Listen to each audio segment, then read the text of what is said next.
Josh, how long is the free and reduced lunch program benefit? We don't know how long. Not quite sure. Initially it was for 1 year. Okay. COVID, and I think as it's kind of progressed, I think that not only Camp Falls, but other districts throughout the state and the country are finding out that serving kids lunch is maybe the only time that they get a good meal for the day, and that it maybe something that hangs out longer at a federal level. And it does be a great thing for our district and the parents and kids inside. It's not a definite answer for you, but hopefully it's nice to see that we are finding some benefit of it. Yeah. Any other questions? Thank you. Okay.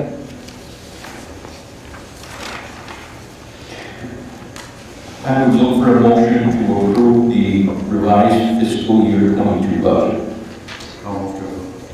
Motion by Bill. Second. Second by Rebecca. Other discussion? All in favor of the revised fiscal 22 budget, say aye. Aye. Opposed? Carried. Consideration to approve a leave request in accordance with the Teachers Master Agreement, Article 10, leaves of absence, Section 7. Child care leave, April 18th to June 3. This one is for Katie Quinlan, and I recommend approval. I'll make a motion to approve. Motion by Brenda to approve leave. I'll second. Seconded by Bill. Other discussion?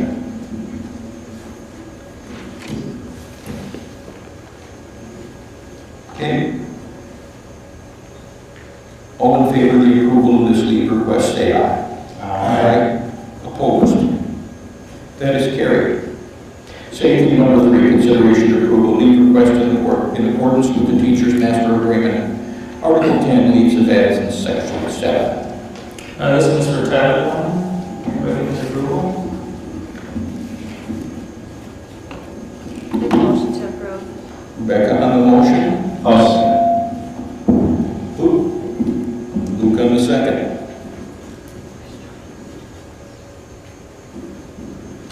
Other discussion? All in favor of this leave, say aye. Aye. Opposed?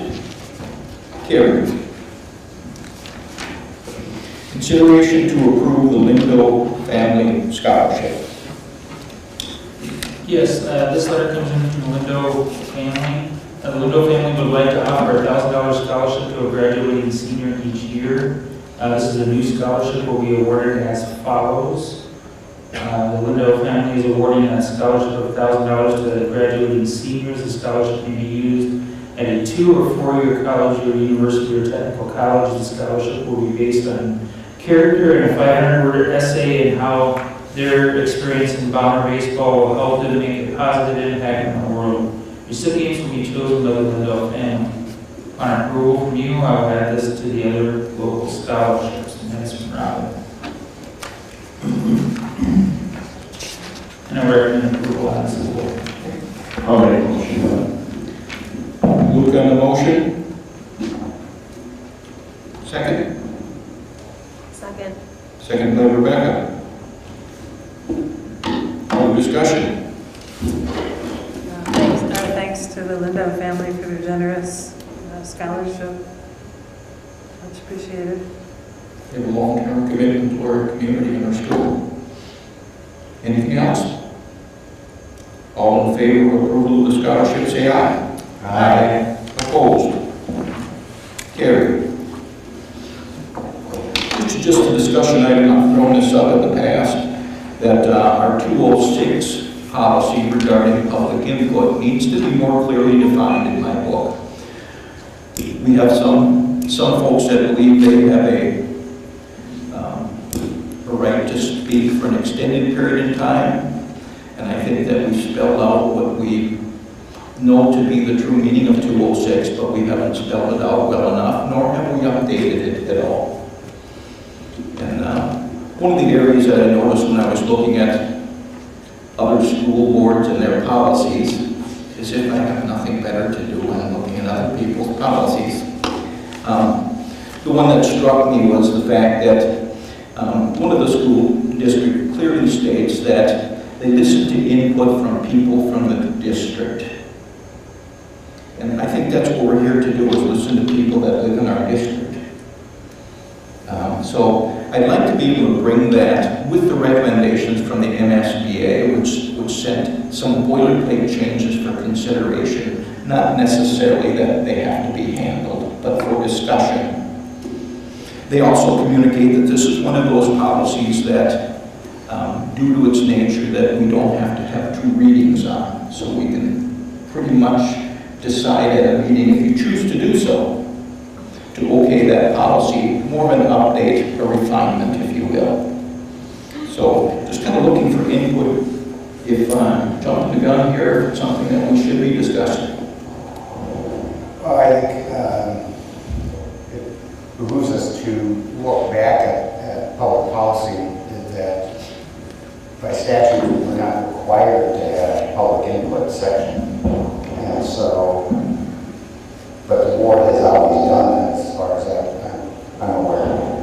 And so, we're just looking to clarify and narrow it down specifically. Is that what you're talking about? Many policies are designed to fit us. Some are boilerplate for all schools, and that's the way they all begin. But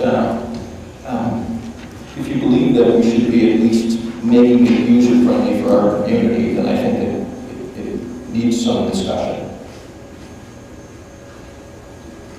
Other thoughts? If not, I'll bring it to a subsequent meeting, we can discuss it. If you're okay with that. Well, I think when you read it, I think comments of informational nature not to exceed 3 to 5 minutes. Based upon the agenda of the meeting, you've been speaking to how long the person could speak. I think that makes sense. I mean, we're here to do business, but also wanting to hear from the public on school matters. So, as far as the personal, let's see, where is it? Individual complaints to handle privately. I mean, this isn't the place to handle grievances, and so I think that makes sense. And so I'm open to discussion as far as residents, taxpayers. Yeah, just Chairman, I think it is super important to have public input and to allow the community members to speak on issues. I would just encourage those folks to also reach out to us privately. It says we may or may not comment. So going into it, you just understand that if you're looking for answers, the best way is to reach out personally via email, in my opinion. So just a reminder more than anything. Yeah, sometimes I think what they're looking to do in many cases is not to embarrass folks on either side of the microphone with questions that can be answered by the administration or by the principals. I guess principals or administration, sorry about that.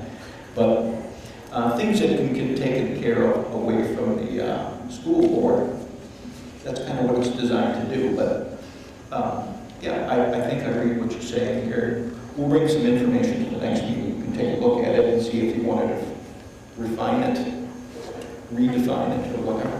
Well, and I just want to clarify, I think the goal here is to really encourage a healthy conversation and to keep that line of communication going. It's not about, limiting that option. It's about clarifying who can come to the meeting and have that voice, and we're not trying to discourage that, but just kind of clarify, here's how we can feel, if we can have that appropriate opportunity for input.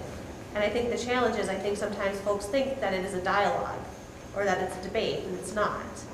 So, and I think we've had some meetings where we've skirted a little too close to a debate, and it's uncomfortable because nobody leaves that conversation feeling like they've been heard. I'll take it. Well, I think that's a good point, Rebecca, because the policy mentions the word discussion. Yep. And the discussion isn't really from the field to the board. It's the field telling us their concerns, and then for us to have discussion and not the debate. Yeah, I think that's fairly clearly discussed at our last convention meeting, as a matter of fact. It's not an opportunity for discourse between the public and us. This is a school board meeting where the public is invited and can give input when so requested, but it isn't. But I think at times, some of the questions or concerns that have come up at public comment, because it's at the beginning of the meeting, do get answered in the business part of it, and we have addressed those when they come up. And so it doesn't open it back up again to public comment, and I think that's where you're... Yeah. That's what I was going to say too, because it states that we will find answers if that is appropriate, or if it is something on the agenda where there is more information that will come up in discussion later in the meeting, then we will address questions when we can. Or if it's something that's not on the agenda, then it's something we would have to come back to, find answers and come back to that. There seems to be a number of ways to treat public input. Some districts require you to request time ahead of time. I was watching one where they had written postcards with people's names on them. They wrote their name, and they were called upon by the chair to come up and speak when it was their turn. It makes for a very orderly conversation, but again, we don't want to step on anybody's rights to speak here, so we can discuss how we want that to happen, if they need to check in at the district office ahead of time, if they want to have postcards there with their names on, we can call anonymous time, we can have that discussion in a subsequent meeting, but I just wanted to bring it up. Okay? Anything else on that subject? Hey, our 6 o'clock meeting is over. Now, Give it adjourned. Yeah. I know, but we need to make a statement here. Our 6 o'clock meeting is over, and because we're scheduled for 7, we won't start ahead of 7, because that's the way things happen. So we'll take a time out, and at that point in time, specials and workshops and closed meetings are 3 areas where public input usually doesn't happen, but we'll figure out something to have people speak their piece during a referendum discussion. And quite frankly, I'm not sure how that's going to happen when it comes to the presentation itself, but we'll figure that out. So we'll see you all hopefully at 7 p.m. I look for a motion to adjourn. I'll make a motion. I will second that. Luke on the motion to adjourn, Rebecca on the second. Other discussion? All in favor of adjournment for our 6 o'clock meeting, say aye. Aye. Opposed? See you at 7.